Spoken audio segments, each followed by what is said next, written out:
Bienvenido a Bioestadística para no estadísticos. Queremos resumirte la extensión de la guía de publicación Consor a diseños intrapaciente, en los que vemos el efecto de la intervención varias veces. Adelante. En los diseños intrapaciente, los voluntarios reciben varios tratamientos, por ejemplo, en distintas zonas, y obtenemos la respuesta para cada una de ellas. Tenemos, pues, medidas repetidas en el diseño habitual de 2 tratamientos y 2 zonas por parejas, apareadas. Asignamos al azar los tratamientos a las zonas, no a los pacientes. Engloban a los diseños crossover y tienen sus mismas ventajas. Al hacer la comparación dentro de cada paciente, controlamos la variabilidad entre pacientes. Las diferencias de un caso a otro las eliminamos del término de error. Tenemos menos variabilidad no explicada y el diseño es más eficiente. Le basta con menos casos para tener la misma potencia. Su gran limitación es que realmente podamos obtener 2 medidas sin contaminación, sin efectos carry-cross, arrastrados entre los lugares de las intervenciones. Observe en el flujograma ejemplo del documento Consor que la intervención se asigna a los ojos, no a los pacientes. Nos podremos beneficiar de todas las ventajas que proporciona esta información adicional de los datos apareados.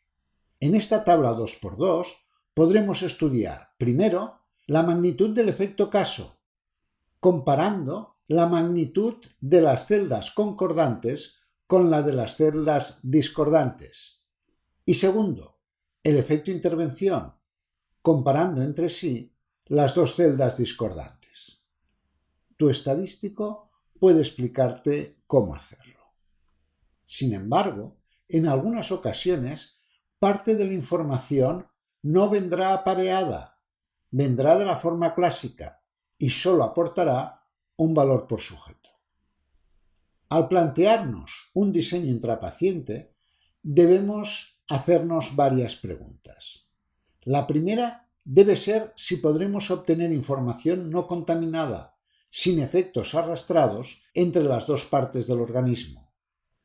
La segunda, si los tratamientos los administraremos de forma secuencial, como en el crossover, o de forma concurrente.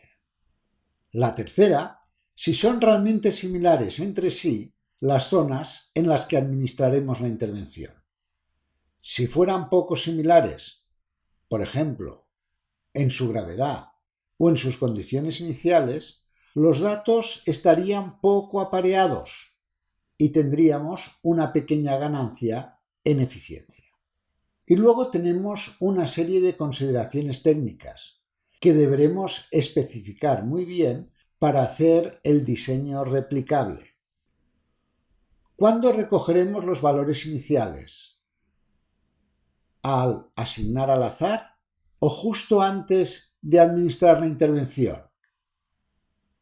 ¿Cómo asignaremos al azar las intervenciones a las zonas?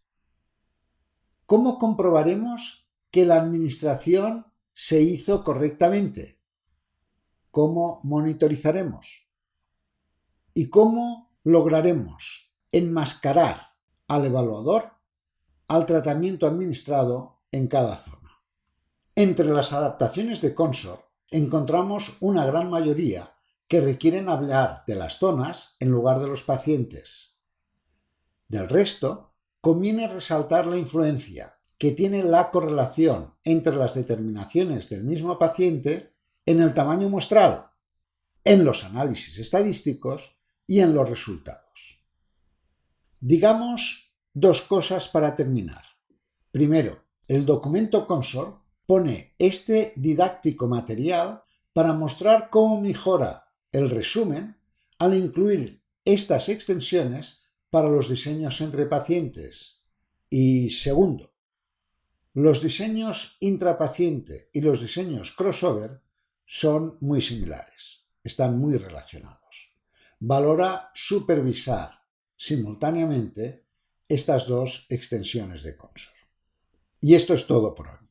Bueno, no. Un consejo final. Practica. Comprueba en equipo si un artículo de vuestro interés sigue las recomendaciones de la extensión de Consor a diseños intrapacientes.